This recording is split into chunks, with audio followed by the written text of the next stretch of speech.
আল্লাহ নবী যখন ইন্তেকাল করলেন, রাসূলুল্লাহর উপাধির পরে একজন সাহাবী এলেন, মা আয়েশা সিদ্দিকা রাদিয়াল্লাহু তাআলা আনহার কাছে এসে প্রশ্ন করলেন। মা আয়েশা বললেন, তাহলে জেনে রাখো, গোটা কোরআনুল কারীমটাই হলো মুহাম্মদ সাল্লাল্লাহু আলাইহি সাল্লামের জীবন্ত, কোরআনটাই হলো রাসূলুল্লাহর জীবন্ত চরিত্র।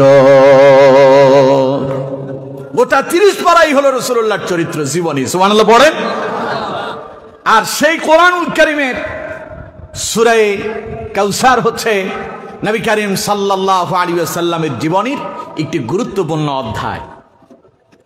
আমার বন্ধুগণ, আপনারা সকলেই জানেন, জেনে থাকবেন, জানার কথা, রাসূলুল্লাহ যখন মক্কা নগরীতে এলেন, গোটা মক্কা তখন বর্বরতায়, জাহিলিয়াতে, মূর্খতা, অশ্লীলতা, বেহায়াপনা, নির্লজ্জতায় পরিপূর্ণ হয়ে আছে। রাসূলুল্লাহ এলেন, নবী করিম সাল্লাল্লাহু আলাইহি ওয়াসাল্লাম যখন এই অশ্লীলতা দূরীভূত করার জন্য মানুষের মাঝে এসেছেন, কোরআনের দাওয়াত দেওয়া শুরু করলেন। চতুর্দিক থেকে বিশ্বনবী মুহাম্মদ সাল্লাল্লাহু আলাইহি সাল্লামকে কাফেরেরা বিভিন্ন ভাষায়, অশ্লীল মন্দ ভাষা দিয়া রাসূলুল্লাহকে তারা কষ্ট দিতে লাগলো, নির্যাতন করতে লাগলো।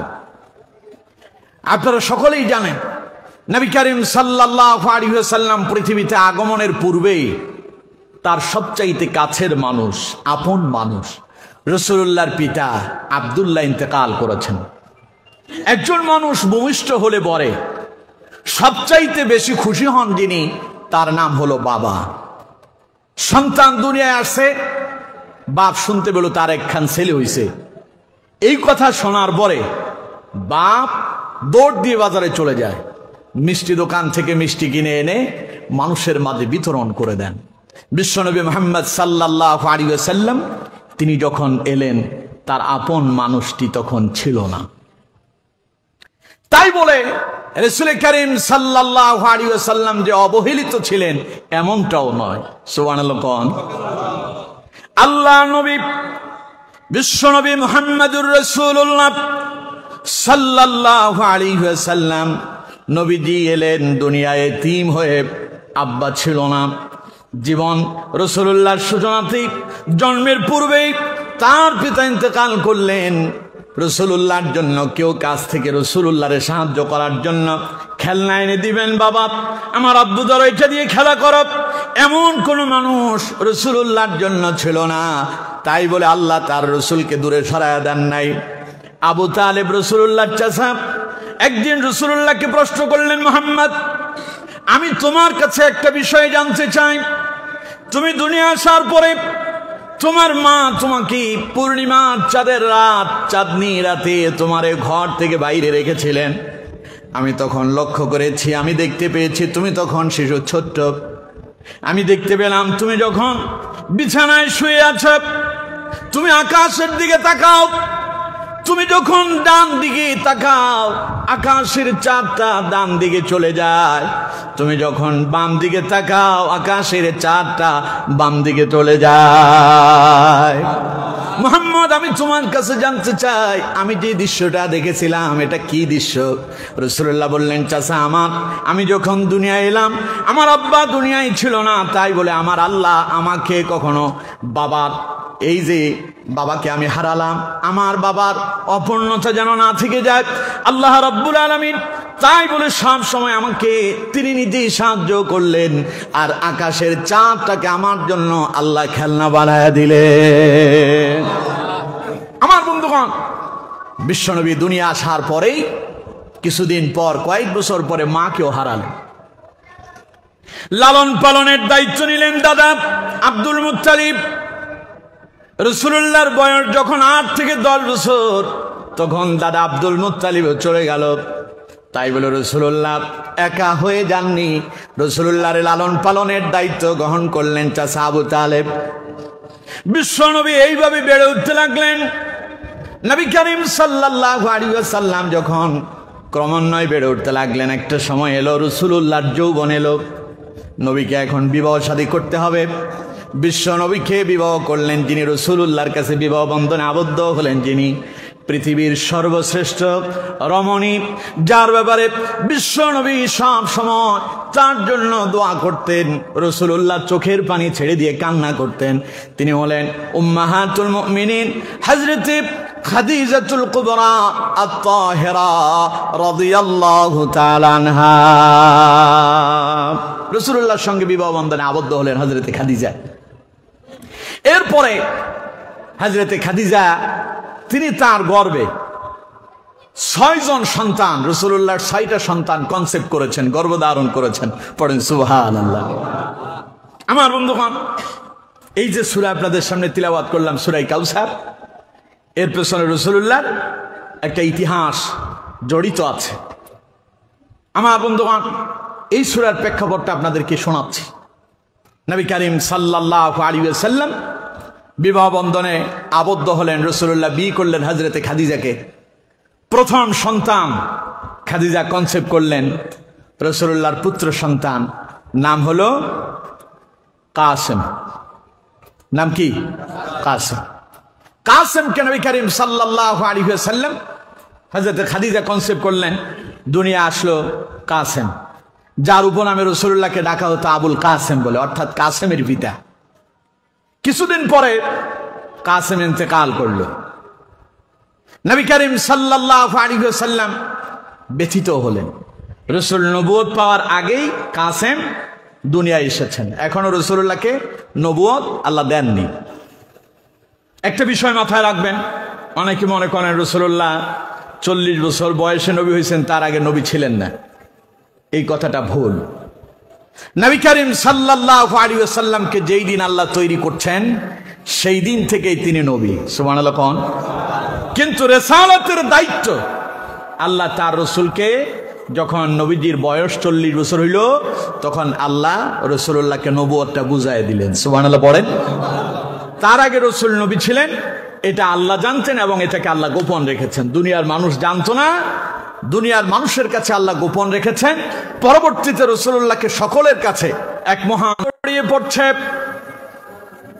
আমার বন্ধুগণ, রাসূলুল্লাহ 2টা পুত্র সন্তান যখন ইন্তেকাল করলো, তখন রাসূলুল্লাহ আব্দুল্লাহ যখন ইন্তেকাল করলো, তখন কিন্তু রাসূলুল্লাহ রিসালাত প্রাপ্ত হয়েছেন। তখন রাসূলুল্লাহ কালেমার দাওয়াত দিচ্ছেন। আব্দুল্লাহর ইন্তেকালের পরে কাফেরেরা এবার রাসূলুল্লাহর হেয় প্রতিপন্ন করার জন্য আল্লাহ নবী, বিশ্ব নবী মুহাম্মদুর রাসূলুল্লাহ সাল্লাল্লাহু আলাইহি ওয়াসাল্লামকে তারা বিভিন্ন ভাষায় ঠাট্টা বিদ্রুপ করতে শুরু করলো।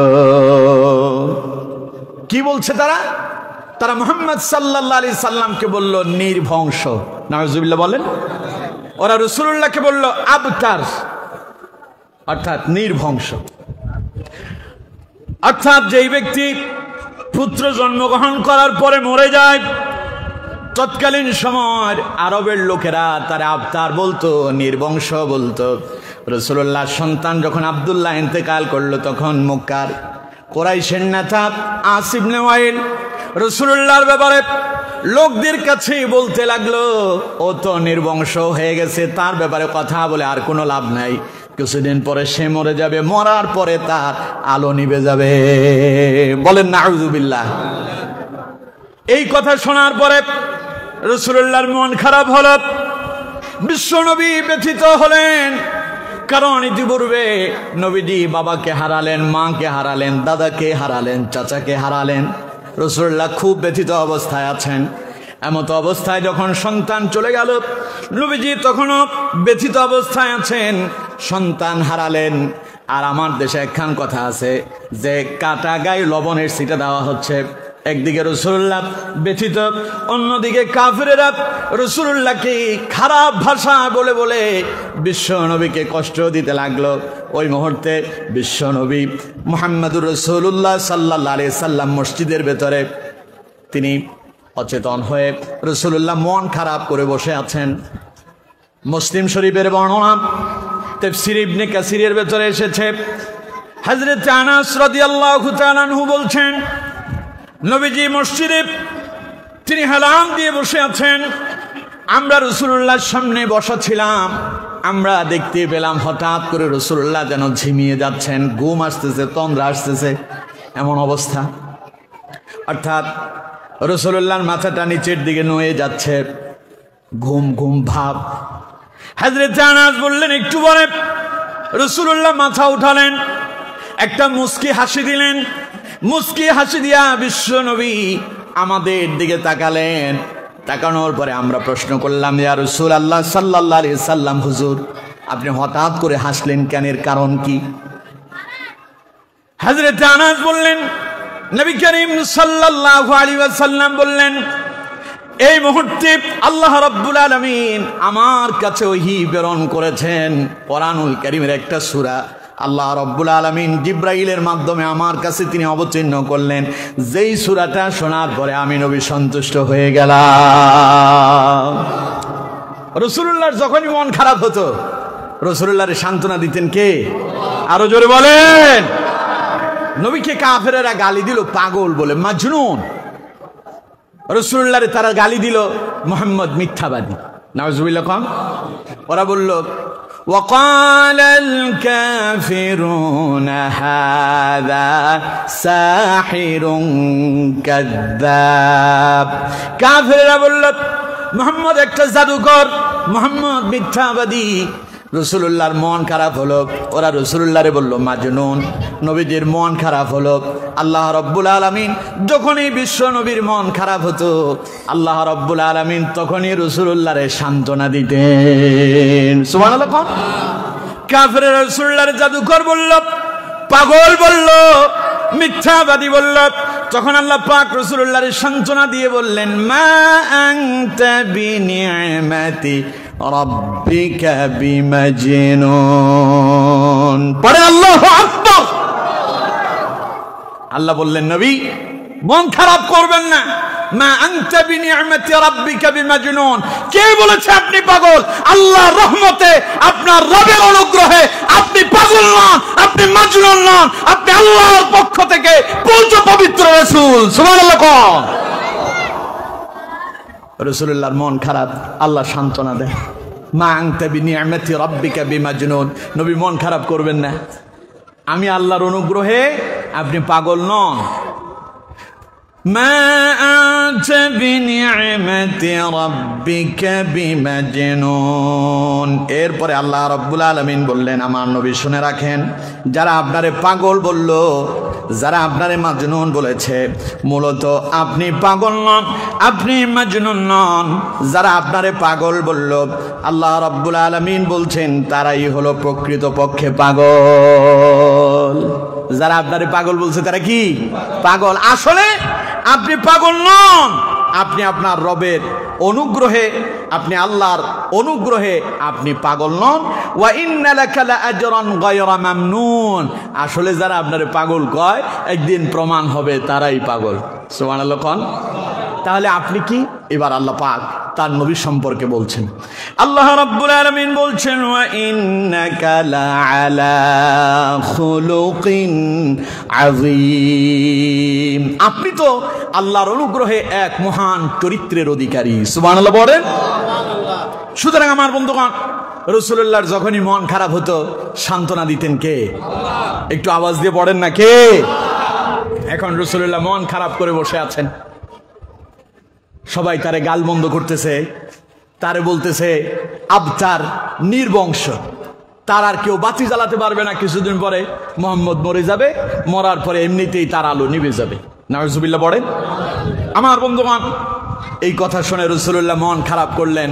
আল্লাহ রাব্বুল আলামিন রাসূলুল্লাহর কাছে ওহী পাঠালেন। হযরত আনাস বললেন, আমরা প্রশ্ন করলাম, ইয়া রাসূলুল্লাহ সাল্লাল্লাহু আলাইহি ওয়াসাল্লাম, হুজুর আপনি হাসলেন কেন? বিশ্বনবী মুহাম্মদুর রাসূলুল্লাহ সাল্লাল্লাহু আলাইহি ওয়াসাল্লাম জবাব দিলেন, ও আমার সাহাবীরা, এই মুহূর্তে আল্লাহ পাক আমার কাছে একটা সূরা অবতীর্ণ করলেন। নবীজি বললেন, বিসমিল্লাহির রহমানির রহিম। সবাই পড়েন, জবান ছেড়ে দিয়ে পড়েন, বিসমিল্লাহির রহমানির রহিম। ইন্না আ'তাইনাকাল কাউসার ফাসাল্লি লিরাব্বিকা ওয়ানহার ইন্না শানিআকা হুয়াল আবতার। পড়েন আল্লাহু আকবার। হয় নাই? শক্তি আপনাদের আর নাই? কথা কয় না। শক্তি আছে? দেখি তো কত শক্তি আছে, চিল্লায় পড়েন আল্লাহু আকবার। হয় নাই? শক্তি আপনাদের আরো আছে, আমি জানি। চেষ্টা করলে আর একটু ভালো পারবেন। পারবেন না? 16 বছর তো স্লোগান দিতে পারেন নাই। হ্যাঁ, রাগ করতেছেন নাকি? বলবো? কথা কয় না, বলবো? 16 বছর যাবৎ কোরআনের মাহফিলে তাফসীর করতে গেলাম, মাহফিল কমিটি উঠার সময় বলে হুজুর স্লোগানের অনুমতি নাই। আমি বললাম যে কিসের স্লোগানের অনুমতি নাই? কয় যে কোনো তাকবীর টাকবীর যাওয়া যাবে না, মাহফিলের অনুমতি দেওয়া হয়েছে, যদি স্লোগান না দেয় তাহলে মাহফিল চলবে। অথচ আল্লাহ বলছেন ওয়ারাব্বাকা ফাকাব্বির, সবচাইতে বড় তাকবীর হবে কার? 16 বছর যে তাকবীর দিতে দেয় নাই, 16 বছরের কাজা আর কাফারা আদায় করার দরকার নাই? কথা বল না কেন? দরকার নাই? চিল্লায় পড়েন নারে তাকবীর, নারে তাকবীর। আলহামদুলিল্লাহ বলেন। আল্লাহর নামে তাকবীর দিল শয়তান পালায়। এই জন্য বিগত দিনে তাকবীরে বাধা দিয়েছে, কারণ শয়তান থাকতে চায়। কিছুদিন পরে এমন এক তাকবীর এলো, শয়তান সব পালায় গেল। আলহামদুলিল্লাহ। বিগত কয়েক বছর যাবত আপনাদের এই যুব কল্যাণ পরিষদের কার্যক্রম বন্ধ ছিল, করতে পারেননি। পারেননি কেন? কারণ ভালো কাজে বাধা দেয় শয়তান, ঠিক কিনা? এখন আপনাদের যুবকেরা বলতেছে হুজুর এখন আলহামদুলিল্লাহ আমরা সময় পাইছি। আমি বলছি এখন আর কোনো বাধা নাই। আলহামদুলিল্লাহ কল। এখনই সময়, এখনই দাওয়াতি ময়দানে নেমে আসতে হবে, কোরআনের দাওয়াত চালিয়ে যেতে হবে, ইসলামী আন্দোলনের দাওয়াত দিতে হবে।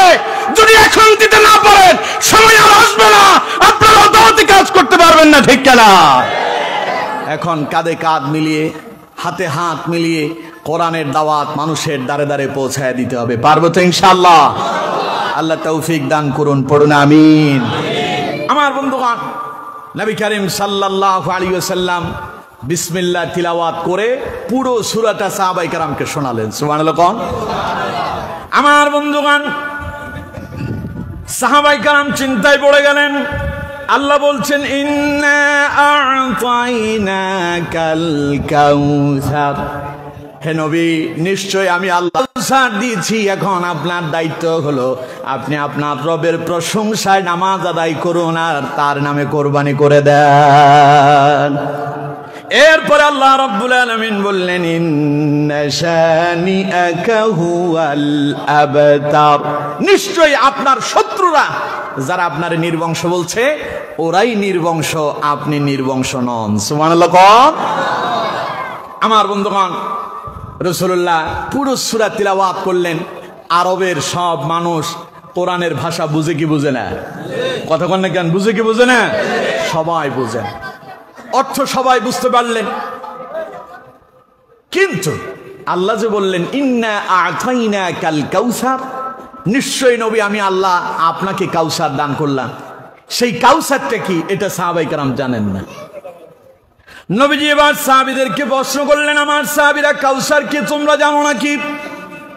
সাহাবায়ে কেরাম বললেন ওয়াল্লাহু আলাম, আল্লাহ এবং তার রাসূলই ভালো জানেন। ওয়াল্লাহু আ'লামু ওয়া রাসূলু, আল্লাহ এবং তার রাসূলই ভালো জানেন। নবী করিম সাল্লাল্লাহু আলাইহি ওয়াসাল্লাম বললেন, আমার সাহাবীরা তাহলে তোমরা শোনো, কাউসার হলো সেই জিনিস যা কিয়ামতের দিন আল্লাহ রাব্বুল আলামিন আমারে দান করবেন, যাতে অনেক কল্যাণ নিহিত রয়েছে। কিয়ামতের দিন ওই কাউসার আল্লাহ আমারে দান করবেন। আর ওই কাউসার হলো একটা হাউস। কাউসারটা কি? একটা হাউস। আমার বন্ধুগণ, রাসূলুল্লাহ বললেন এটা হলো জান্নাতের একটা নহর। এটা জান্নাতের কি? এটা জান্নাতের নহর। কিয়ামতের ময়দানে আল্লাহ পাক একটা হাউস তৈরি করবেন জান্নাতের ওই কাউসার থেকে, নহর থেকে। রাসূলুল্লাহ বললেন দুইটা লাইন খাল খনন করা হবে, দুইটা লাইন থাকবে। ওই দুই লাইনে কাউসার তথা জান্নাতের ওই নহরের পানিগুলো এসে হাউজের ভেতরে কিয়ামতের দিন আল্লাহ পাক পরিপূর্ণ করে দেবেন। সেই দিন আমার উম্মতেরা কিয়ামতের কঠিন ময়দানে সূর্য যখন মানুষের মাথার উপরে এসে যাবে, সূর্যের তাপে মানুষের মাথার মগজগুলো ভাতের মাড়ের নাই টকবক টকবক করতে থাকবে। অপরাধীদের নাকের ছিদ্র আর কানের ছিদ্র দিয়া মাথার মগজগুলো বেয়ে বেয়ে পড়তে থাকবে।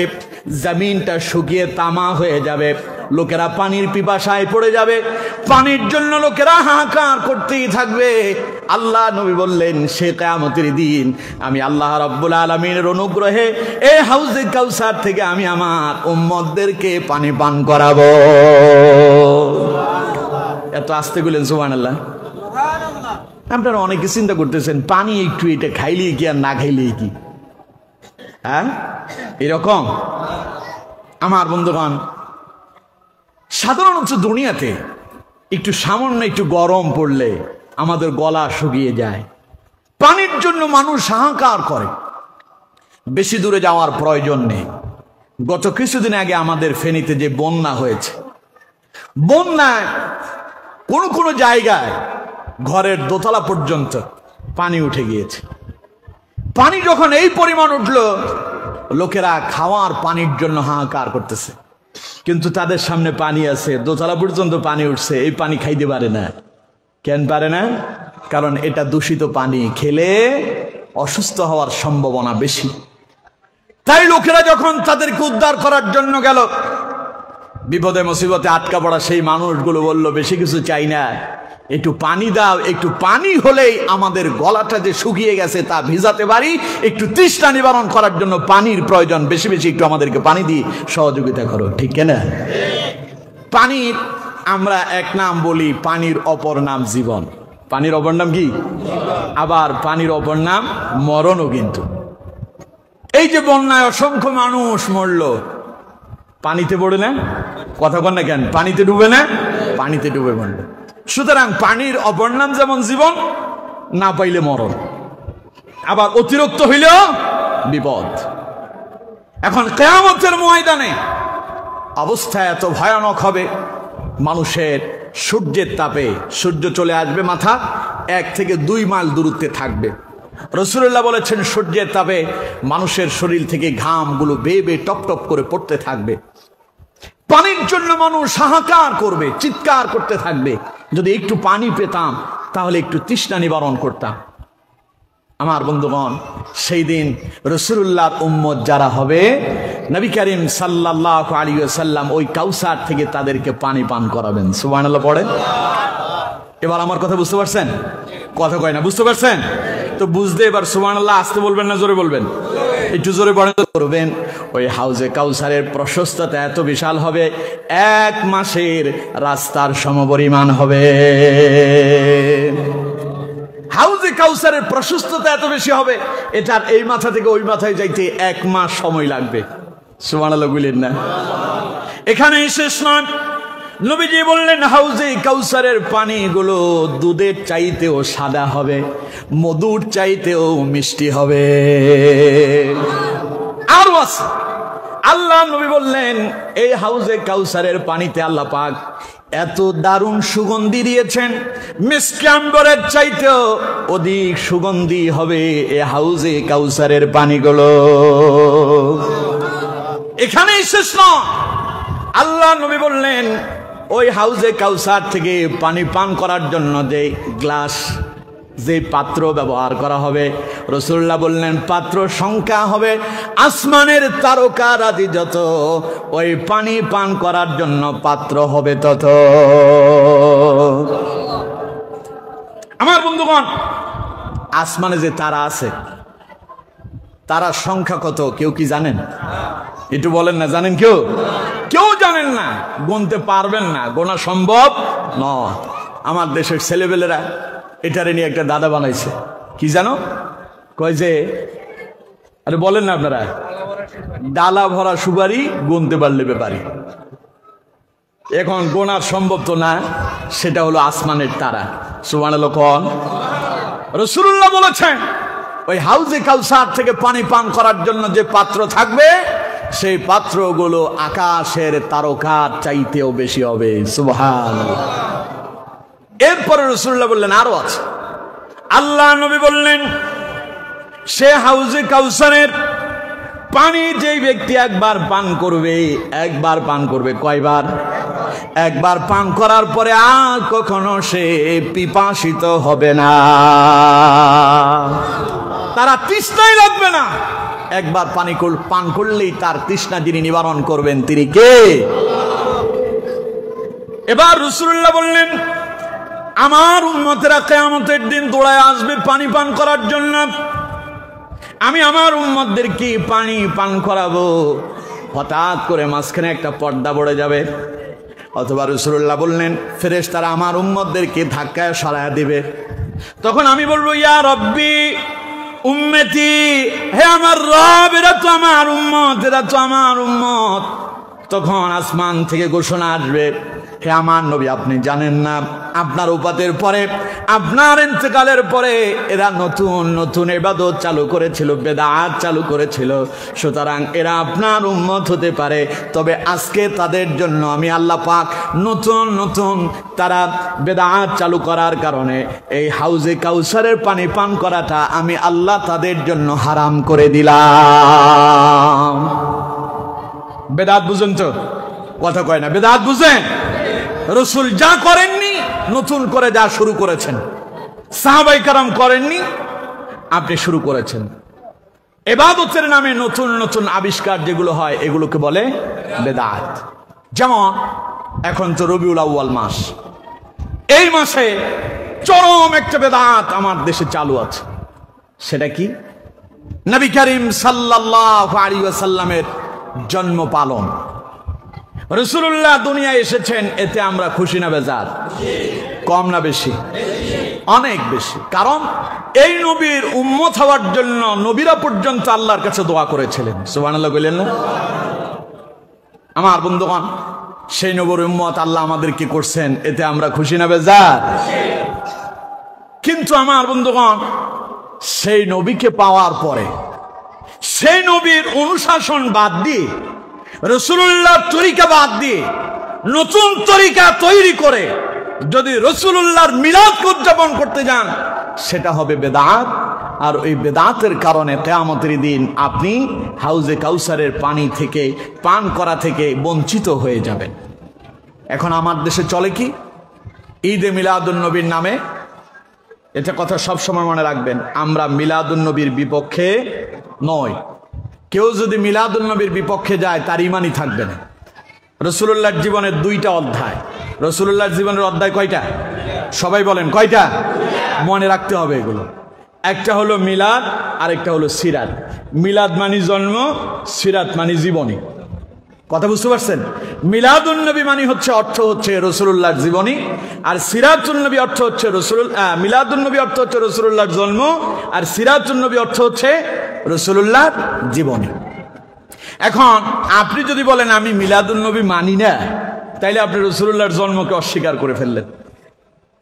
আবার কেউ যদি বলে যে আমি সিরাতুন নবী মানি না, তাইলে তো সে রাসূলুল্লাহর জীবনীকে অস্বীকার করলো, তার মানে ঈমান থাকবে না। তাহলে আমরা মিলাদুন নবী এবং সিরাতুন নবী দুইটাই মানি, কিন্তু সমস্যা এক জায়গায়, আমরা মানি না সেটা রাসূলুল্লাহর মিলাদুন নবীর নামে ভণ্ডামি যেটা চালু হয়েছে সেটাকে আমরা সমর্থন করি না, ইসলাম এটাকে সমর্থন করে না। রাসূলুল্লাহ দুনিয়া আসার পরে অসংখ্য সাহাবায়ে কেরাম তখন ছিলেন কি ছিলেন না? নবীজি 1 লক্ষের অধিক সাহাবী রেখে গেলেন। কই? রাসূলুল্লাহর জন্মদিন পালন করার জন্য সাহাবায়ে কেরাম তো কোনোদিন একখান কেক নিয়ে রাত 12টা 1 মিনিটে হ্যাপি বার্থডে মুহাম্মদ সাল্লাল্লাহু আলাইহি সাল্লাম পালন করেন নাই। এখন আমার দেশে কিছু মানুষ আছে, আল্লাহ এদেরকে হেদায়েত দেখ, পড়েন আমিন। কেক কাটার মধ্য দিয়ে যারা জন্মদিন পালন করে, এই উৎসব হলো খ্রিস্টানদের। খ্রিস্টানরা বড়দিন পালন করে, বড়দিন ঈসা আলাইহিস সালামের জন্মদিন পালন করে। যদিও তারা ঈসা আলাইহিস সালামের জন্মদিন পালন করে, কিন্তু ঈসা আলাইহিস সালাম যে ইসলাম নিয়ে আসছে তা তারা মানে না।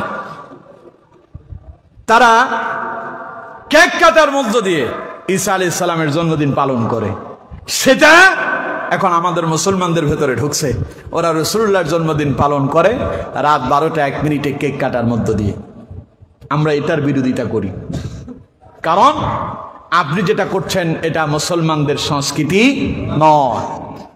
আমার বন্ধুগণ, মুহাম্মদুর রাসূলুল্লাহ সাল্লাল্লাহু আলাইহি ওয়াসাল্লাম দুনিয়া আগমন করেছেন, সেই দিনে আপনারা আপনাদের ভালোবাসা প্রকাশ করেন, এতেও আমার কোনো আপত্তি নাই। আপত্তি হলো সেই জায়গায় আপনি পাকিস্তান থেকে একজন লোকের নিয়ে আসবেন, আইনা সেই গাড়িটারে ফুল টুল দিয়া সাজাইয়া গুছাইয়া তারে সেখানে নিয়ে কান্দে নিয়ে নাচবেন। আপনার জন্মদিন হলো রসুলুল্লাহ, আপনি আরেকজনের কান্দে নিয়ে নাচতেছেন, তার মানে আনন্দ তো রসুলুল্লাহকে নিয়ে করতেছেন না, আনন্দ করতেছেন যারে আপনি পাকিস্তান থেকে ভাড়া করে নিয়ে আসছেন তারে নিয়ে, ঠিক কিনা? আমরা এগুলোর বিরোধিতা করি। সুতরাং যারা মিলাদুন নবীর নামে এইরকম বেদাত চালু করেছেন, এইভাবে অসংখ্য বেদাত আমাদের দেশে আছে না নাই? রাসূলুল্লাহ বলেছেন কিয়ামতের দিন পিপাসায় পড়ে যখন তারা পানি খাওয়ার জন্য আমার কাছে আসবে, তখন আল্লাহ মাঝখানে পর্দা ঢেলে দিবেন, তাদের সামনে পাচির তৈরি করে দেওয়া হবে, অথবা ফেরেশতারা তাদেরকে ধাক্কায় সরায় দিবে। জিজ্ঞাসা করা হবে, রাসূলুল্লাহ বলবেন ইয়া রাব্বি আসহাবি, হে আমার নবী, হে আমার রব, এরা তো আমার অনুসারী। অথবা ইয়া রাব্বি উম্মতি, এরা তো আমার উম্মত, আপনি কেন তাদেরকে সরাইয়া দিচ্ছেন? তখন আল্লাহ বলবেন, নবী আপনি জানেন না, আপনার উপাতের পরে এরা নতুন নতুন ইবাদত চালু করেছে। মুহাম্মদ সাল্লাল্লাহু আলাইহি সাল্লাম দুনিয়া আসলেন, ইন্তেকালের পূর্বে বিদায় হজের ভাষণে আল্লাহ পাক ইসলামকে পরিবর্তন করে দিয়েছেন। এখন আর নতুন করে কিছু ঢুকানোরও দরকার নাই, এর থেকে কিছু বের করারও দরকার নেই। আল্লাহ নবী যখন বিদায় হজের ভাষণে রাসূলুল্লাহ যখন সাহাবীদের সামনে বক্তব্য দিচ্ছেন, তখন আল্লাহ পাক কোরআনুল কারীমের একখান আয়াত অবতীর্ণ করলেন, আল ইয়াউমা আকমালতু লাকুম দীনাকুম ওয়া আতমামতু আলাইকুম নি'মাতি ওয়া রাদিতু লাকুমুল ইসলাম দীনা। আল্লাহ পাক বললেন, আজ আমি আমার দ্বীনকে ইসলামকে পরিপূর্ণ করলাম, আর তোমাদের জন্য আমার নিয়ামত স্বরূপ ইসলামটাকে আমি আল্লাহ তোমাদের জন্য মনোনীত পছন্দনীয় ধর্ম হিসাবে নির্বাচিত করে দিলাম। সুবহানাল্লাহ। আল্লাহ বললেন আল-ইয়াউমা আকমালতু লাকুম দীনাকুম, আজ দিন পরিপূর্ণ হয়েছে, সুতরাং আর নতুন করে কোনো কিছু এখানে ঢুকানোর প্রয়োজন। যারা ঢুকাবেন কিয়ামতের দিন, নবী করিম সাল্লাল্লাহু আলাইহি সাল্লাম বলছেন, তারা তৃষ্ণায় পড়ে পিপাসায় পড়ে পানি পান করার জন্য হাউজে কাউসারের কাছে আসবে, আল্লাহ তাদেরকে সেখান থেকে ফেরেশতা দিয়ে ধাক্কায় তাদেরকে তাড়ায় দেওয়া হবে, তাদেরকে পানি পান করতে দেওয়া হবে না। সুতরাং আমার বন্ধুগণ, আমরা কি বেদাত করব না রাসূলুল্লাহর সুন্নাহর অনুসারী হব? সবাই বলেন, সুন্নাহর অনুসারী হব না বেদাত করব? সামনে যারা আছেন তারা বললেন, পেছনের লোকজন বলে যে হুজুর জিলাপি আর মিষ্টি খাইতে কত মজা লাগে, আপনি বুঝি এই বইলা এগুলো বন্ধ করে দিতে চাচ্ছেন? জিলাপি আর মিষ্টি খায়া খুব মজা পাচ্ছেন, অসুবিধার কিছু নাই, কিন্তু সেই দিনের একটু পানির জন্য মানুষ হাহাকার করবে। যদি সেই দিনের একটু পানি যদি পান করতে চান, আপনার জিলাপিকে বিসর্জন দেন, রাসূলুল্লাহর সুন্নাহকে আঁকড়ায় ধরেন। পারবেন তো ইনশাআল্লাহ? আল্লাহ তৌফিক দান করুন, বলুন আমিন। তাহলে আমার বন্ধুগণ, হাউজে কাউসার হলো সেটা যেটা কিয়ামতের দিন আল্লাহ তার রাসূলকে দান করবেন। আমার বন্ধুগণ, আল্লাহ রাব্বুল আলামিন সেই কথাই বললেন, নবীজি সাহাবীদেরকে শোনালেন, ইন্না আ'তাইনাকাল কাউসার। আল্লাহ বললেন, নবী আমি আপনাকে কাউসার দান করেছি। বিশ্ব নবী কাউসার পেয়ে খুশি হয়ে গেলেন, সন্তান হারায়া ব্যথিত হলো, কাফেরদের কটু কথায় রাসূলুল্লাহর মন খারাপ হলো। নবীজির মন খারাপ হলো যখন আল্লাহ পাক কাউসার দিয়া রাসূলুল্লাহরে খুশি করলেন তখন। সুবহানাল্লাহ। আমার বন্ধুগণ, আমার নবী বিশ্ব নবী সারা জীবন উম্মতের জন্য কেঁদেছেন। নবীজি উম্মতকে এত ভালোবাসেন, রাসূলুল্লাহর জীবনের শেষ সময়, আল্লাহ নবীর ইন্তেকালের পূর্ব মুহূর্তের সময় মালাকুল মউত রাসূলুল্লাহর ধার প্রান্তে এসে গেল। বিশ্বনবী মুহাম্মদ সাল্লাল্লাহু আলাইহি সাল্লাম একটু পরে ইন্তেকাল করবেন। ইন্তেকালের পূর্ব মুহূর্ত রাসূলুল্লাহ উম্মতের কথা ভুলে যান নাই। মালাকুল মউত রাসূলুল্লাহর থেকে অনুমতি নিয়ে রাসূলুল্লাহর কাছে এলেন। নবীজির জান কবজ করবেন, রাসূলুল্লাহর বুক মোবারকের উপরে হাত রাখলেন। যখন নবীজি বললেন, মালাকুল মউত রে, কি করতেছো? হাত সরাও, কি করতেছো তুমি? মালাকুল মউত বললেন, হুজুর আমি তো কিছুই করি নাই, মাত্র আমার হাতখানা আপনার বুকের উপরে রেখেছি। নবীজি বললেন, মালাকুল মউত রে, মাত্র তোমার হাত আমার বুকের উপরে রেখেছো, আমার এত কষ্ট হচ্ছে, মনে হয় যেন উহুদ পাহাড়টা আমার বুকের উপরে চাপায় দেওয়া হয়েছে। মালাকুল মউত বললেন, হুজুর আমি তো কিছুই করি নাই। নবীজি বললেন, মালাকুল মউত রে, মৃত্যু যন্ত্রণা বুঝি এতই কঠিন, তাহলে আমার উম্মতেরা কেমনে মৃত্যু যন্ত্রণা সহ্য করবে? নবীজি বললেন, মালাকুল মউত একটু অপেক্ষা করো। জিবরাইল আমার রবকে বলো, মৃত্যুর যন্ত্রণা যদি এত কঠিন হয়, তাহলে পরে আমার তামাম পৃথিবীর উম্মতদের মৃত্যুর যন্ত্রণা যেন আল্লাহ আমার উপরে চাপায়া দেন, আর আমার উম্মতদেরকে মৃত্যুর যন্ত্রণা যেন আল্লাহ আসান করে দেন। সেই নবী মৃত্যুর সময় উম্মতের জন্য কেঁদেছেন। আমার বন্ধুগণ, বিশ্ব নবীকে আল্লাহ সান্ত্বনা দিলেন, নবী হাউজে কাউসার আপনারে দান করব, এটার মালিক আমি আল্লাহ আপনারে বানায় দিলাম। ইন্না আ'তাইনাকাল কাউসার। মন খারাপ করবেন না, কাফেরদের কথায় মনক্ষুণ্ণ হবেন না।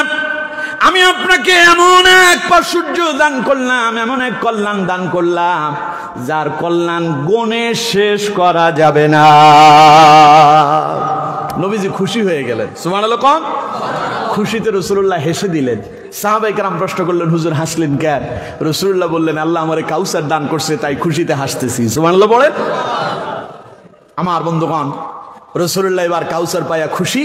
আল্লাহ বললেন, এবার আপনার জন্য কর্মসূচি দুইটি। কর্মসূচি কয়টি? দুইটা কাম এবার আপনারে করতে হবে। পরের আয়াতে আল্লাহ রাব্বুল আলামিন বললেন, নবী এবার আপনি করবেন কি? ফাসাল্লি লিরাব্বিকা ওয়ানহার।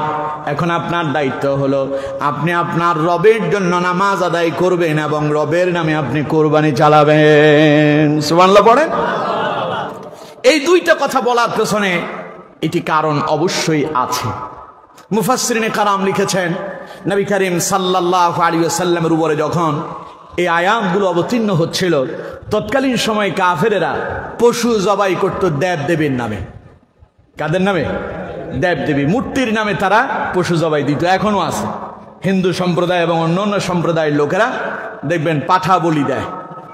পাঠা বলি দেয় না, দেব দেবীর নামে উৎসর্গ করে। আমার বন্ধুগণ, আল্লাহ পাক বললেন, নবী আপনি তার বিপরীত করবেন। ফাসাল্লি লিরাব্বিকা ওয়ানহার। আপনি রবের নামে নামাজ আদায় করবেন রবের জন্য, এবং আপনার রবের নামে আপনি পশু জবাই করবেন। সুবহানাল্লাহ। কোরআনুল কারীমের অন্য আয়াতে আল্লাহ পাক এই জন্য বলেছেন, যেই পশু জবাইয়ের সময় আল্লাহু আকবার আল্লাহর নাম উচ্চারণ করা হয় না, ওই পশুর গোশত খাওয়া মুসলমানদের জন্য হারাম। কথা বুঝতে পারছেন? বাজারে গিয়ে তো আপনারা মুরগি জবাই করে নিয়ে আসেন। মুরগি জবাই করার সময় আপনি কি জিজ্ঞাসা করছেন যে এই লোকটা জবাই করতেছে তুমি আল্লাহু আকবার বলতেছো? জিজ্ঞাসা করতেছেন না। এই যে আল্লাহু আকবার নাম উচ্চারণ না করে পশুটা জবাই হচ্ছে, এটা আপনার জন্য হারাম হয়ে যাচ্ছে। বাজার থেকে যে গরুর গোশত কিনে নিয়ে আসতেছেন, যে ছাগলের গোশত কিনে নিয়ে আসলেন, খাসির গোশত আনতেছেন, খান, কোনো অসুবিধা নেই। কিন্তু যিনি বিক্রি করতেছেন তিনি মুসলিম কিনা, তিনি জবাইয়ের সময় আল্লাহু আকবার উচ্চারণ করে কিনা, এটা আপনারা জানতে হবে। যদি আল্লাহু আকবার উচ্চারণ না করা হয়, ওই পশুর গোশত খাওয়া মুসলমানদের জন্য হারাম। আমার বন্ধুগণ, নবীজিকে আল্লাহ পাক বললেন, নবী কাফেরদের বিপরীত করেন। আপনি পশু জবাই করবেন কার নামে? আরো জোরে বলেন। এই পশু জবাই রাসূল করিম সাল্লাল্লাহু আলাইহি ওয়াসাল্লাম শুধু করেনই না, আল্লাহ রাব্বুল আলামিন মুসলিম উম্মার জন্য বছরে একটি দিন নির্ধারণ করে দিয়েছেন, যেই দিনে মুসলমানেরা আল্লাহর নামে পশু জবাই করবে এবং আল্লাহর নৈকট্য অর্জন করবে। সুবহানাল্লাহ।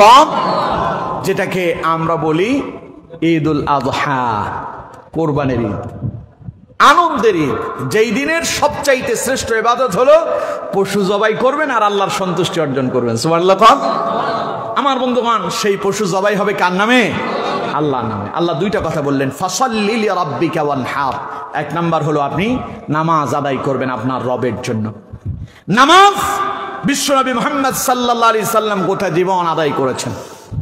রাসূলুল্লাহ জীবনে কোনো দিন নামাজ ছেড়ে দিয়েছেন? কথা বলেন না কেন, ছেড়ে দিয়েছেন? আমরা নবীর প্রেমে ভক্ত, সারা দিনে নামাজ পড়ি না এক ওয়াক্ত। কি আশিকে রাসূল, বছরে একখান মিলাদ পড়ায় জিলাপি খাওয়ায় দিয়ে বাস জান্নাত অর্জন করে ফেলছি, জান্নাত তো এখন আমার মামুর বাড়ির আবদার চাইলেই পেয়ে যাব, নামাজ কালামের দরকার নাই, আমি আশিকে রাসূল, আমার চাইতে বড় আশিকে রাসূল আর কি আছে? এমন কথা মনে হয় আপনাদের এই চর মজলিসপুরে নাই। কথা বল না কেন, আছে না নাই? সারা বছর রাসূলুল্লাহর সুন্নাহর অনুসরণ নাই। ঈদে মিলাদুন নবী পালন করলো, জশ্নে জুলুস করলো, ব্যাস আর কি, জান্নাত তিনি তো এমনি পেয়ে গেলেন, জান্নাত পকেটে ঢুকে গেল। এত সোজা?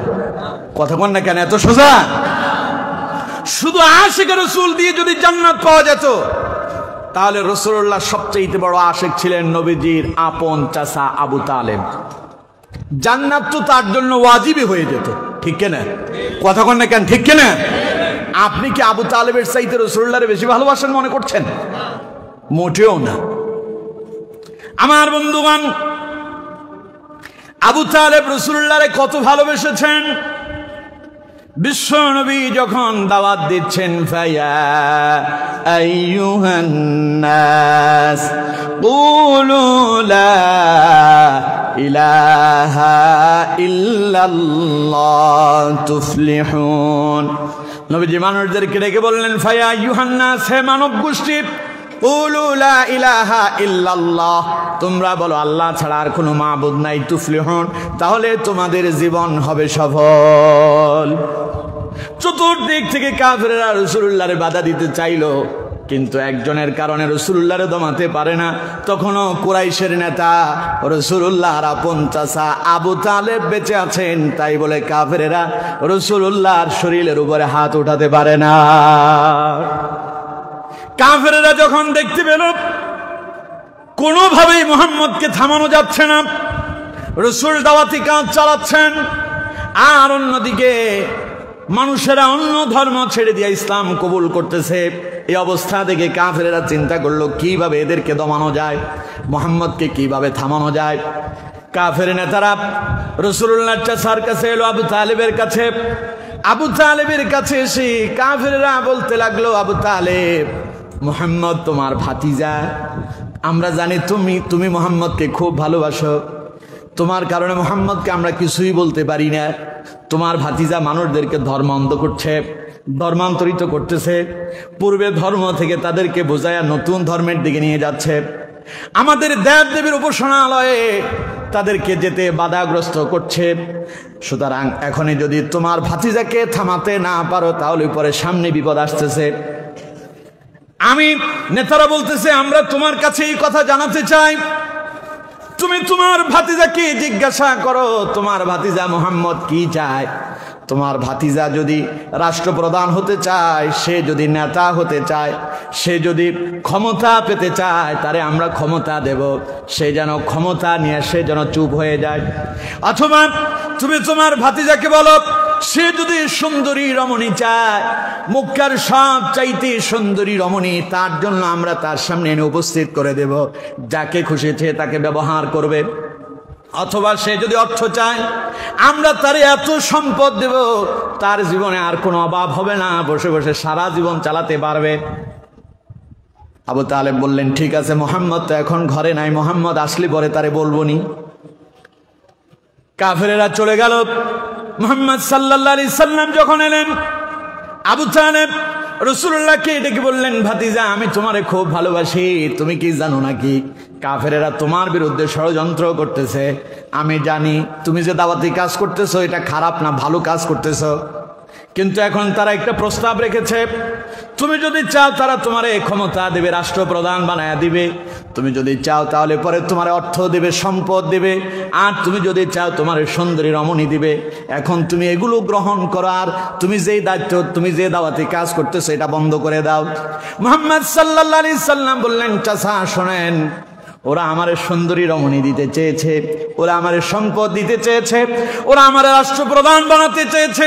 শুনে রাখেন, তারা যদি আসমানের চন্দ্র এবং সূর্য এক হাতে যদি চন্দ্রটা এনে দেয় আর অন্য হাতে যদি সূর্য এনে দেয়, এরপরে যদি আমারে বলে আমার দাওয়াতি কাজ থেকে আমারে পিছু হটার জন্য, আমি আমার জীবন চলে যাবে, এরপরেও দাওয়াতি কাজ থেকে এক চুল পরিমাণ পিছু হতে যাব না।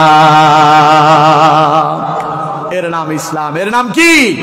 আরো জোরে বলেন কি? বিগত দিনের ইসলামের অবস্থা দেখেন কি করুণ পরিণতি গিয়েছে। ইসলামের উপরে কি নির্যাতন করা হয়েছে, ইসলামকে মুছে দেওয়ার জন্য কত ষড়যন্ত্র হয়েছে। ইসলামী আন্দোলনের বড় বড় নেতাদেরকে জেলখানায় বন্দী করা হয়েছে, আলেমদেরকে জেলখানায় বন্দী করা হয়েছে, ফাঁসির কাস্টে ঝোলানো হয়েছে, আলেমদেরকে দুনিয়া থেকে বিদায় করে দেওয়ার জন্য চেষ্টা চালানো হয়েছে। তারা ধারণা করেছে যদি এটা তারা সাকসেস করতে পারে হয়তো বাংলাদেশে আর ইসলাম থাকবে না। ঠিক কিনা? কথা কন না কেন? ঠিক কিনা? ওরা জানে না ইসলাম দুনিয়ার কোন মানুষের কথায় চলে না, ইসলাম চলে কোরআন দিয়ে। আর যারা কোরআন দিয়ে জীবন চালায় ওদেরকে আল্লাহ সাহায্য করেন, সকল বিপদ মুসিবত পেছনে ফেলে দিয়া তারা সামনের দিকে এগিয়ে যায়। ঠিক কিনা? ওদের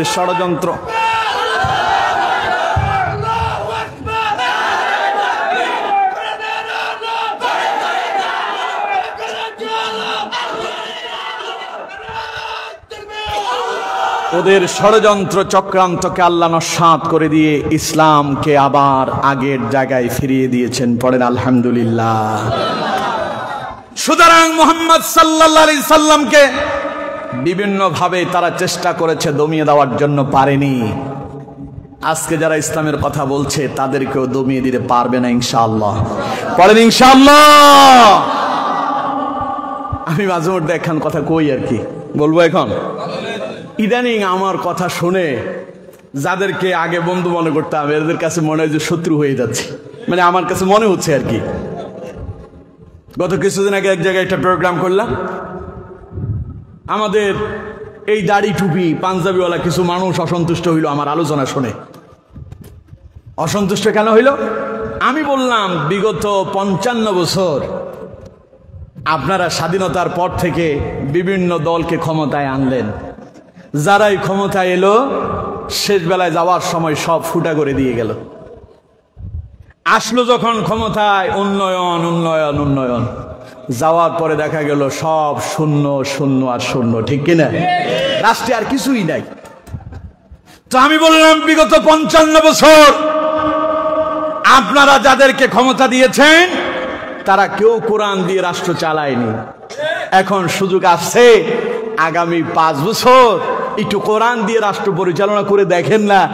বিগত 55 বছরে যারা রাষ্ট্রের দুর্নীতি বন্ধ করতে পারে নাই, সন্ত্রাস বন্ধ করতে পারে নাই, ইয়াবা বন্ধ করতে পারে নাই, মাদক বন্ধ করতে পারে নাই, টেন্ডারবাজি বন্ধ করতে পারে নাই, চাঁদাবাজি বন্ধ করতে এসে পরিণত হবে যেখানে আর সন্ত্রাস থাকবে না, দুর্নীতি থাকবে না, শান্তিতেই রূপান্তরিত হবে। ঠিক না? এই কথা শোনার পরে আমার বন্ধুরা আমার উপর মন খারাপ করছে, কয় এটা তো জামাতের প্রোডাক্ট। এটা কি? আমি বললাম বিগত 16 বছর এই স্লোগান শুনি, কোরআনের হক কথা বললেই কয় জামাতের প্রোডাক্ট। এখন কি আর কথা বন্ধ করব? এখন তো সময় আসছে, এখন না বললে কখন বলবো? ঠিক না? কোরআন এটা কি আওয়ামী লীগের? সবাই বলেন এই কোরআন আওয়ামী লীগের? এটা বিএনপির? এটা জামাতের? এটা হেফাজতের? এটা সলমনার আহলে হাদিসের? এটা সবার। এটা কার? এখন কোরআন দিয়ে রাষ্ট্র চালানোর জন্য, দুর্নীতি বন্ধ করার জন্য বললে আপনি মনোকষ্ট পান, ঘটনা কি? তার মানে বোঝা যায় আপনি কোরআন মানেন না। ঠিক না? আমি তো বলতেছি দুর্নীতি বন্ধ হোক, আপনারা সবাই স্লোগান দিতেছেন। এখন দ্বিতীয়বার স্বাধীন হওয়ার পরে সবার কথা একটাই, এই দুর্নীতি বন্ধ করতে হলে কোরআন লাগবে। তো আমিও সেই কথাই বললাম, কিন্তু আপনি রাগ করতেছেন বন্ধু আমার। কেন আপনি রাগ করবেন? আপনি তো কোরআন মানেন। আপনি যদি চান রাষ্ট্রে দুর্নীতি বন্ধ হোক, আপনি যদি চান সন্ত্রাস বন্ধ হোক, ইয়াবা বন্ধ হোক, ইফটিজিং বন্ধ হোক, জানা বন্ধ হোক, ব্যভিচার বন্ধ হোক, অশ্লীলতা দূরীভূত হোক, আপনি যদি একটি কল্যাণময় রাষ্ট্র দেখতে চান, কোরআনের বিকল্প নাই। ঠিক কিনা? আপনি রাগ করতেছেন কেন? আমি তো বলি নাই জামাত ইসলামের ক্ষমতা বসায় দেন অথবা সরমনের ক্ষমতায় বসায় দেন। আমি বলছি শুধু কোরআনটাকে পার্লামেন্টে নিয়ে যান। রাগ করেন কেন ভাই? রাগ করেন না, রাগ করার কথা না।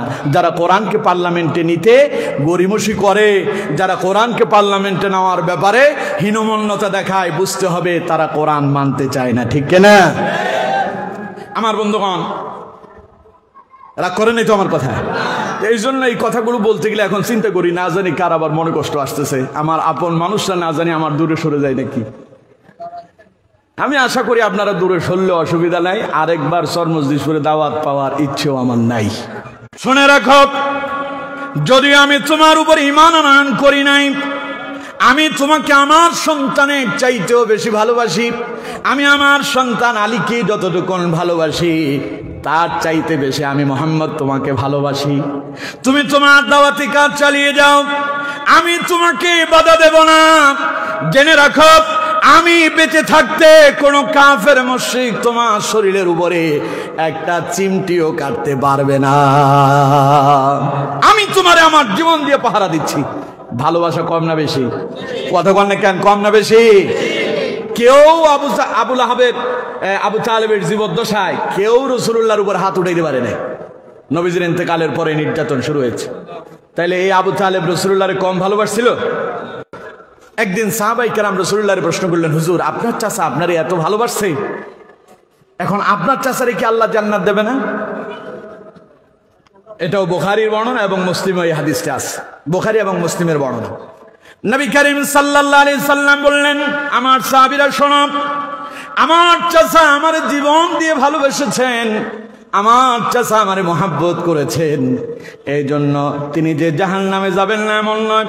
আল্লাহ রাব্বুল আলামিন আমার চাচা আমাকে ভালোবেসেছেন, এই জন্য তার শাস্তি একটু কমায় দেবেন। জাহান্নামের সবচাইতে ছোট্ট লঘু শাস্তি যেটা, সেটা আমার চাচারে দেওয়া হবে। সাহাবায়ে কেরাম বললেন, হুজুর সবচাইতে ছোট শাস্তিটা সেটা কি? নবীজি বললেন, আল্লাহ পাক আমার চাচাকে জাহান্নামের এক জোড়া জুতা পরিধান করিয়ে দেবেন। ওই জুতা পরার সঙ্গে সঙ্গে আমার চাচার পা থেকে শুরু করে মাথা পর্যন্ত আগুনের মতো হয়ে যাবে, মাথার মগজগুলো টকবক টকবক করতে থাকবে।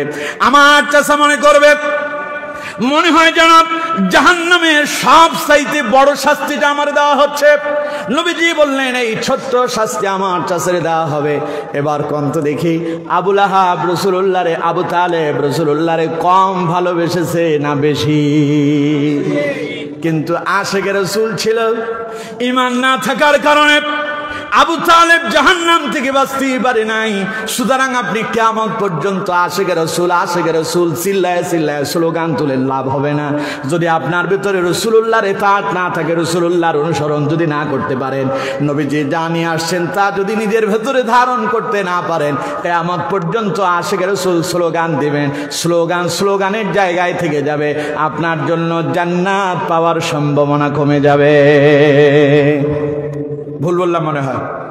এই জন্য আমার বন্ধুগণ, রাসূলুল্লাহকে ভালোবাসলেই শুধু হবে না, রাসূলুল্লাহর ভালোবাসা হবে কুল ইন কুনতুম তুহিব্বুনাল্লাহ ফাত্তাবিউনি ইউহিব্বুকুমুল্লাহ।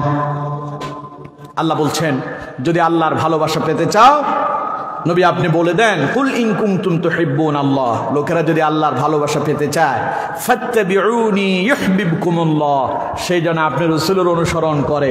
আপনি রাসূলের অনুসরণ করলেই তারা আল্লাহর ভালোবাসা পেয়ে যাবে। সুবহানাল্লাহ। সুতরাং রাসূলুল্লাহর অনুসরণের মাধ্যমেই রাসূলুল্লাহর ভালোবাসা প্রকাশ করতে হবে। পারবো তো ইনশাআল্লাহ? জোরে বলেন, পারবো তো ইনশাআল্লাহ? আল্লাহ তৌফিক দান করুন, বলুন আমিন।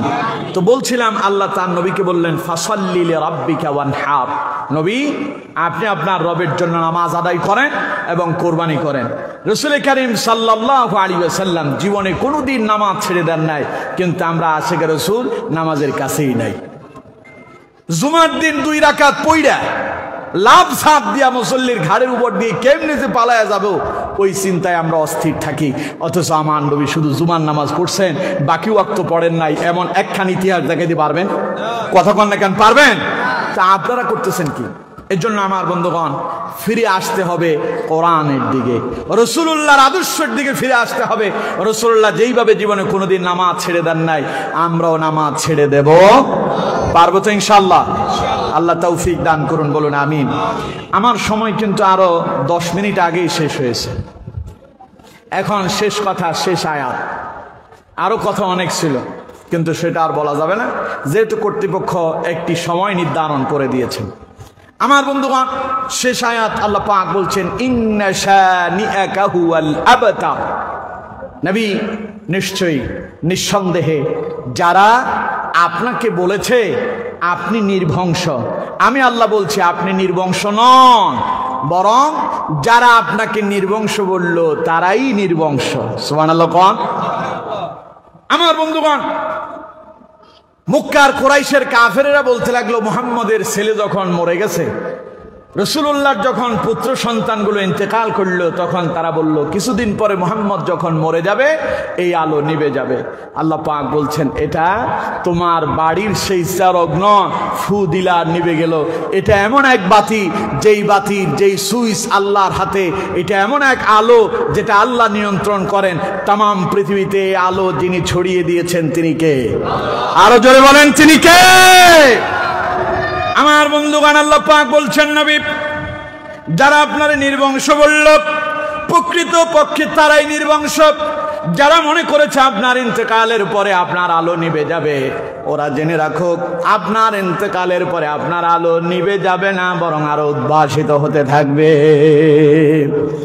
আর যারা আপনারা গালি দিল, নিজেরা এখন বাহাদুরি দেখাচ্ছে, অপেক্ষা করেন, এমন এক সময় আসবে তাদের আলো আমি আল্লাহ এমন ভাবে নিভায়া দিব লোকেরা তাদের নাম পর্যন্ত উচ্চারণ করতে ঘৃণা করবে। এখন আবু জাহেলের নাম কেউ সম্মানের সাথে নেয়? কথা বলেন কেন? সম্মানের সাথে নেয়? আবুল আহাবের নাম কেউ বলে হযরত আবুল আহাব, হ্যাঁ কি কয়? আবুল আহাব। কেউ কে আবুল আহাব। হ্যাঁ, আবু জাহেল ছিল আবুল হেকাম। ইসলাম না মানার কারণে আল্লাহ তারে বানাই দিল আবু জাহেল, মূর্খের পিতা। আচ্ছা, আপনাদের ছেলে পেলের নাম কেউ কি আপনারা রেখেছেন? আবুল আহাব, আবু জাহেল, উতবা, সাইবা, ফেরাউন, নমরুদ রাখছে কেউ? আচ্ছা, কেউ রাখবেন? আপনাদের নাম রাখলে 1 লক্ষ টাকা দেওয়া হবে। আপনার ছেলের নাম নমরুদ রাখেন, রাখবেন? আমাদের একজন তো বলছে ছেলের নমরুদ, বলছে খুব খুশি হয়েছে, একটা নমরুদ ফায়দা হয়েছে। এটা বলার পরে তিনি খুব খুশি হইলেন। জানি না নমরুদ যে কত বড় খারাপের খারাপ, ঠিক কিনা? কথা কন না কেন, ঠিক কিনা? এই জন্য না জানলে নমরুদ রাখলেও খুশি হয়। কিন্তু আমার বন্ধুগণ, আল্লাহ বলছেন ওদের আলো নিভে যাবে, আর কোরআনের আলো সমগ্র পৃথিবীতে আল্লাহ পাক আরো প্রজ্বলিত করবেন। সুবহানাল্লাহ পাক। কোরআন থেকে শুনুন, আল্লাহ পাক বলছেন ইউরিদুনা লিইউতফিউ নূরাল্লাহি বিআফওয়াহিহিম ওয়াল্লাহু মুতিম্মু নূরিহি ওয়ালাউ কারিহাল কাফিরুন। আল্লাহ পাক বলছেন নবী, ইউরিদুনা লিইউতফিউ নূরাল্লাহ, কাফেররা দিনের আলোকে, আপনার এই আলোকে তারা ফু দিয়া নিভায় দিতে চায়। আল্লাহ পাক বলছেন আল্লাহু মুতিম্মু নূরিহি, ওরা যত ফু দেবে তত ইসলামের আলো আরো প্রজ্বলিত হবে। ইসলামে বাধা হবে যত, বিজয় হবে তত। কি হলো? জিকির করেন লা ইলাহা ইল্লাল্লাহ, লা ইলাহা ইল্লাল্লাহ, লা ইলাহা ইল্লাল্লাহ, লা ইলাহা সুবহানাল্লাহ, আলহামদুলিল্লাহ, লা ইলাহা ইল্লাল্লাহ, সুবহানাল্লাহ, আলহামদুলিল্লাহ, লা ইলাহা ইল্লাল্লাহ, সুবহানাল্লাহ, আলহামদুলিল্লাহ, লা ইলাহা লা ইলাহা ইল্লাল্লাহ মুহাম্মাদুর রাসূলুল্লাহ। পড়ুন সাল্লাল্লাহু আলাইহি ওয়াসাল্লাম। আমার বন্ধুগণ, বলছিলাম ওরা কোরআনের আলোকে নিভায় দিতে চেয়েছিল, পেরেছিল তারা? কথা বল না কেন, পেরেছে? যত কোরআনের আলো তারা নিভাতে চাইল, তত কোরআনের আলো আরো প্রজ্বলিত হতে লাগলো। বিশ্বনবী গোপনে গোপনে দাওয়াত দিলেন। 3 বছর পর্যন্ত 60 জন মুসলিম কালেমা পড়ে মুসলমান হলো। যখন রাসূলুল্লাহ এবার প্রকাশ্যে দাওয়াত দেওয়া শুরু করলেন, লোকেরা রাসূলুল্লাহর হাতে হাত রেখে কালেমা পড়ে মুসলমান হওয়া শুরু করলো। মক্কায় রাসূলুল্লাহর উপরে নির্যাতন করা হলো। আল্লাহ নবীকে মক্কায় থাকতে দেওয়া হলো না। নবীজি হিজরত করে মদিনায় চলে গেলেন। 10 বছর রাসূলুল্লাহ মদিনায় দাওয়াতি কাজ করলেন। বাধা এলো যখন মদিনায় দাওয়াতি কাজ এত বেশি হয়েছে, 10,000 মুসলিম কালেমা পড়ে মুসলমান হয়ে গেল।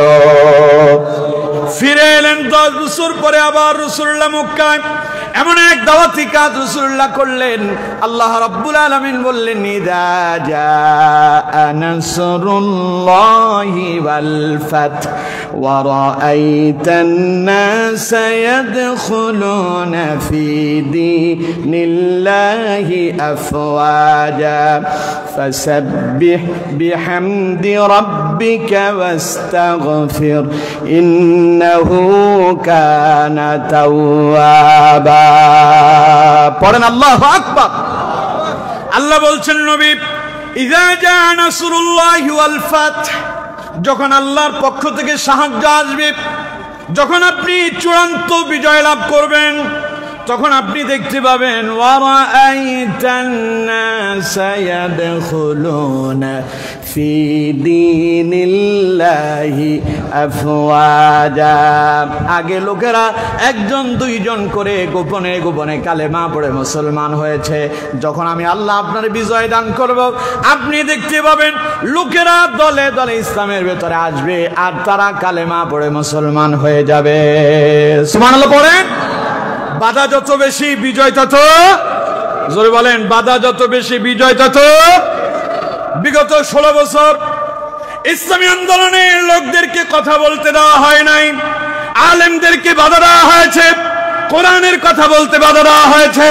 মসজিদের মিম্বার থেকে হুজুরেরা হক কথা বলতে পারেন নাই, কোরআনের ময়দানে তাফসীর মাহফিলে হক কথাই বাধা দেওয়া হয়েছে। 16 বছর পরে এমন এক বিজয় আসলো, আজ চতুর্দিকে ইসলামের বিজয় ছড়িয়ে পড়েছে, ঠিক কিনা? সুতরাং বাধা যত বেশি ইসলামের বিজয় তত। ওরা রাসূলুল্লাহর দমিয়ে দিতে চাইলো, আল্লাহ বললেন না, ওরাই দমে যাবে। আর আপনার কি হবে? আপনার সম্পর্কে আমি বলছি। আল্লাহ রাব্বুল আলামিন বলছেন, ওয়া রাফা'না লাকা যিকরাক, নবী আমি আপনার সম্মান আর মর্যাদাকে সকলের উপরে উঠায়া দিলাম। এখন কোন তো আবু জাহেলের দাম বেশি না রাসূলুল্লাহর দাম বেশি? কথা কয় না। আপনারা আসতে কইলেন কেন? সন্দেহ আছে নাকি? আবু জাহেল দামি না রাসূলুল্লাহ দামি? ফেরাউন দামি না রাসূলুল্লাহ দামি? নমরুদ দামি না রাসূলুল্লাহ দামি? আরে রাসূলুল্লাহর দাম আল্লাহ এত বাড়ায় দিয়েছেন, तमाम পৃথিবীতে যত নবী আল্লাহ প্রেরণ করেছেন সব নবীদের নেতা করেছেন। সুবহানাল্লাহ কোন? তিনি আমার নবী, তিনি আপনার নবী, তিনি বিশ্ব মানবতার নবী, তিনি সাইয়্যিদুল মুরসালিন, তিনি খাতামুন নবিয়্যিন, তিনি ইমামুল মুরসালিন, তিনি হচ্ছেন আরবি নবী জনাব মুহাম্মদুর রাসূলুল্লাহ সাল্লাল্লাহু আলাইহি ওয়াসাল্লাম। সেই নবীকে আমরা পেয়ে খুশি না বেজার? এখন শুধু আমরা এখন মিলাদ পড়বো আর জিলাপি খাবো নাকি? রাসূলুল্লাহর জীবন দিয়া আমাদের জীবন সাজানোর চেষ্টা করব। পারবো তো ইনশাআল্লাহ? জোরে বলেন, পারবো তো ইনশাআল্লাহ? আল্লাহ বলছেন, নবী আপনার সম্মান বহু গুণে বাড়ায়া দিলাম, ওদেরকে আমি আল্লাহ পাক চিরতরে নিশ্চিহ্ন করে দিলাম। তাদের নাম নেওয়ার এখন আর কোনো লোক নাই। আর রাসূলুল্লাহর নাম নেওয়ার জন্য তার অসংখ্য উম্মতেরা আছে না নাই? আপনি এখন এখানে রাসূলুল্লাহর একটা গালি দেন না। রাসূলের তো বাপ নাই, এখানে আছে, মা আছে, এখানে রাসূলুল্লাহর সন্তান আছে, ভাই আছে, চাচা আছে, কেউ নাই। গালি একখান দেন না, দেখি আপনি এখান থেকে বের হয়ে আপনি রাস্তা পর্যন্ত যাইতে পারেন কিনা। কারণ রাসূলুল্লাহর অসংখ্য অগণিত উম্মত আছে। যদি ফ্রান্সে আমার রাসূলের গালি দেয়, বাংলাদেশে আগুন জ্বলে, ঠিক কিনা? যদি ভারতে গালি দেয়, तमाम পৃথিবীর মুসলমানদের কলিজায় আগুন জ্বলে। আল্লাহ বলছেন, আপনার বিরুদ্ধে কথা বললে तमाम পৃথিবীতে আমি আপনার রূহানি সন্তান তৈরি করেছি, তারা জীবন দিয়ে প্রতিবাদ করবে। বলেন সুবহানাল্লাহ। আর কাফেরদের নাম নিলে, গালি দিলে কেউ তো অসন্তুষ্ট হবে না, কোনো কাফেরও ওদের নামে নামকরণ করে না। কোন হিন্দুর নাম আছে আবু জাহেল, আবু লাহাব আছে? নাই, কেউ জীবনে রাখবেও না। কারণ আল্লাহ বলছেন ইন্না শানিআকা হুয়াল আবতার, আমি তাদেরকে নির্বংশ করে দিয়েছি। সুবহানাল্লাহ কোন। তাহলে এই আয়াত থেকে আমরা কি শিখলাম? আমরা যদি হাউজে কাউসারে কিয়ামতের ময়দানে যদি রাসূলুল্লাহর হাত থেকে আমরা যদি হাউজে কাউসারের পানি পান করতে হয়, তাহলে আমাদেরকে বেদাত ছাড়তে হবে। পারবো তো ইনশাআল্লাহ? 2 নাম্বার, আমাদেরকে নামাজ আদায় করতে হবে। পারবো ইনশাআল্লাহ? 3 নাম্বার, আমাদেরকে কোরবানি করতে হবে কার নামে? আর 4 নাম্বার হচ্ছে সব সময় ভালোবাসবো কাকে? আল্লাহর রসুলকে, আল্লাহ এবং তার রসুলকে। রসুলকে ভালোবাসবো, রসুলের অপমানে আমরা ব্যথিত হব, আমরা জীবন দিয়ে প্রতিবাদ করবো ইনশাআল্লাহ। পড়ুন ইনশাআল্লাহ। যত কথা বলেছে অগোছালো কথা।